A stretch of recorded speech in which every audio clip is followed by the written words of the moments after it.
So, hello guys, what's up? It's me again, Alicia nyo, at nagbabalik ulit para sa ating panibagong video.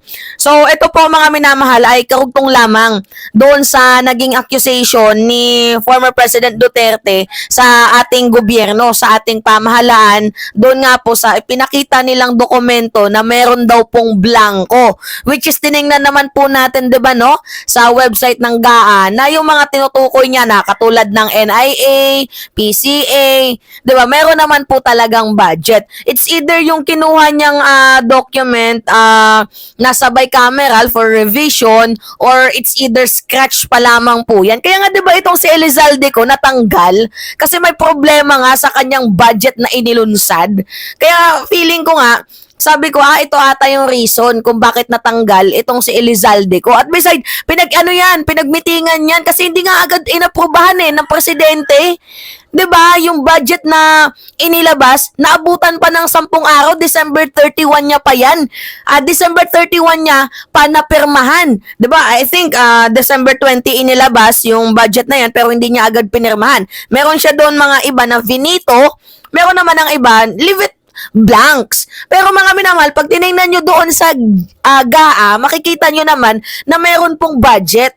Yung mga ahensya na tinutukoy niyang ziniro daw po ng ating presidente. Alright, nasagot na natin yung tanong na yan. Pero dito tayo magfo-focus. Kasi alam nyo, malinaw yung mensahe ni former President Duterte na demolition and character assassination. Like, imagine nyo after niyang maglabas ng falsification document, I think falsification to kasi yung nilabas niyang dokumento, galing to sa scratch. 'Di ba? It's either scratch or for revision. Yung nilabas niyang dokumento, although may problema nga sa budget, noong una, gawa nga, kaya nga natanggal si Elizalde ko, 'di ba? Kaya nga natanggal kasi may problema nga sa budget na inilabas. Para hindi magulangan ng gobyerno at mahanapan ng butas yung mga tiwali. Di umano, kung tiwali man itong si Elizalde ko, much better na tinanggal na lang ng ating presidente para malesen yung issue, which is tama. Yung ginawa ng ating presidente na tanggalin yung gumagawa ng kalokohan dito sa ating bayan. Now, mga minamahal, yung mensahe ni former President Duterte is napakalinaw. Malinaw pa sa Ultra Zoom Pro Max na kung ano pa man yan. Sobrang linaw na meron na pong panghihikayat ng pagpapabagsak sa gobyerno sa pamamagitan ng wag magbayad ng buwis at paghihikayat sa mga military armed forces of the Philippines, 'di ba?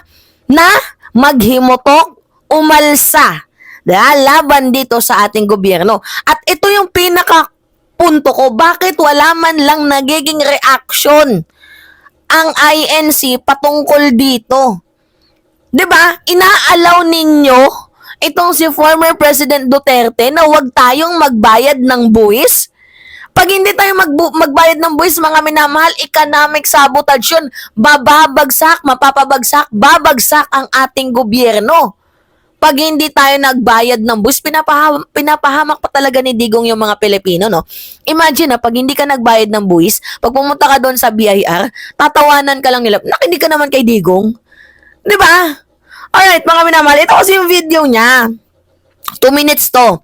Panoodin natin at namnamin natin yung yung malinaw na threat na iniwan niya, 'di ba? Sa kanyang mensahe. Kumbaga, naglabas siya ng peking dokumento para galitin ang sambayan ng Pilipino. 'Di ba? Nagkalat ng ng kabobohan nitong si Digong. Hindi naman totally kabobohan kasi katalinuhan 'yun Nasira niya yung gobyerno, nasira niya yung presidente. Pero okay lang, sige. Kasi hindi naman lahat ng Pilipino tanga. 'Di ba? Hindi naman lahat ng Pilipino hindi marunong mag-research. Hindi naman lahat ng Pilipino bobo. Pinakita na natin sa inyo. Bisitahin nyo yung website ng GAA. Makikita ninyo, mga minamahal, na meron po doong budget yung mga tinutukoy niyang blanco. Anyway, nung nagsalita dyan si Digong, malinaw yung mensahe niya sa dulo. 'Di ba? Patungkol sa mga militar na dapat wag niyong hayaan, 'di ba? Na ninanakawan kayo ng gobyerno. Yan yung kanyang sinabi Dahil kung hindi, ito yung banta niya. Panoodin natin. Nakikiusap lang ako sa mga ulol na to. Kung sino yung gumagawa ng ganun. Pwede bang sabihin ko sa inyo na do not the people of the Philippines. Magkagulo tayo. Huwag ninyo kaming isali, buhay pa ako.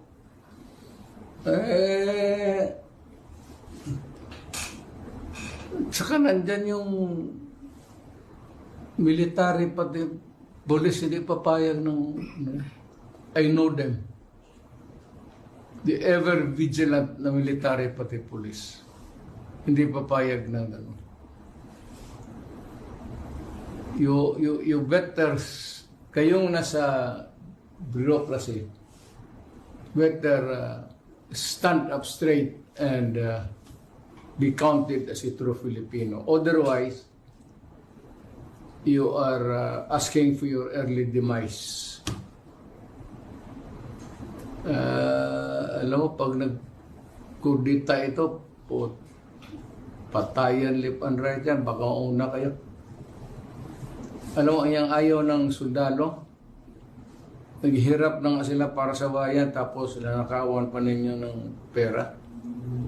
Hindi, ibigay na ninyo sa mga sundalo sana yan. Bakit pa ninyo, not good. Pinag-warning ako sa inyo, huwag kayong gumagawa ng ganon. Pagka marami, hindi papayag ang sundalo niya. Kiyariin kayo, sigurado ako niyan. Kilala ko ang sundalo. Ngayong presidente ako. Napipigilan lang. Pero pag if it goes haywire, bahala kayo. Basta ako nagbigay ng warning sa inyo. Alright. Alright. Diba? Rinig ninyo? Oh, after niyang magbigay, after niyang naglagak ng falsification of documents, 'di ba? Ng mga dokumentong peke or scratch. Yung dulo may twist. 'Di ba? Ano yung dulo? May panghihikayat na. O, anong panghihikayat? Sa mga militar. 'Di ba? O, wag niyong nanakawan ng pera ang taong bayan dahil kilala ko yung mga militar na yan, naging presidente ako. Baka mauna pa kayo, mabura sa mapa, yung mga ganong word. Imagine na lang ninyo mga minamahal malinaw yung context ni Digong. Extraordinary, ang galing niyang manira. To the point, to the highest level. Diba? Malinaw din na rebellion yung kanyang sinabi. At malinaw din na gusto niya na magkaroon ng economic sabotage. Tingnan mo, siya lang talaga yung presidente na katangi-tangi, mga minamahal, na walang ibang ginawa kundi birahin yung current administration. Samantalang, nung siya naging presidente, hindi naman siya binira ni Pinoy. Di ba nanahimik si Pinoy? Nung si Digong ang naging presidente. Nakakaloka to mga minamahal. Ano ba namang katarantaduhan to? Imagine nyo na lang yan, ha? Grabe. See? After mong maglabas ng peking dokumento, bigla kang aaya ng destabilization, kodita. Uy. Tapos bigla nga yung nabaliktad na i-reverse. Baka daw si PBBM na yung mai-impeach kung hindi daw ilabas yung dokumento. Nakita mo naman sa GAA GAA, I mean. Nandoon na Niloloko nyo lang yung taong bayan Di ba? Sino maniniwala sa inyo? Well, kailan pa ba nagsabi ng totoo itong si Digong? Di ba? Kailan pa nagsabi ng totoo itong si Duterte? Patungkol nga dito sa ating gobyerno. Kasi wala siyang sinabing maganda sa gobyerno, puro paninira. Well, ano pa nga bang aasahan natin sa taong hindi naglalabas din ng salin? Diba, nakakaloka? Hindi naglabas ng salin, mga minamahal. Diba dapat ikaw yung tinanong namin yan?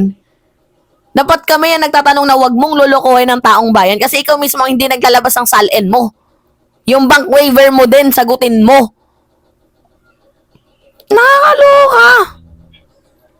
Di ba? Kaya nagiging spoiled si Sarah eh. Kinukonsinti mo. Di ba? Alright, mga minamahal. Anyway, it's me, Alicia nyo, at nagbabalik ulit para sa ating panibagong video. So, pahingi lang po ako ng comments, likes, and share. At paki-subscribe na din itong ating channel. Ingat mga kababayan.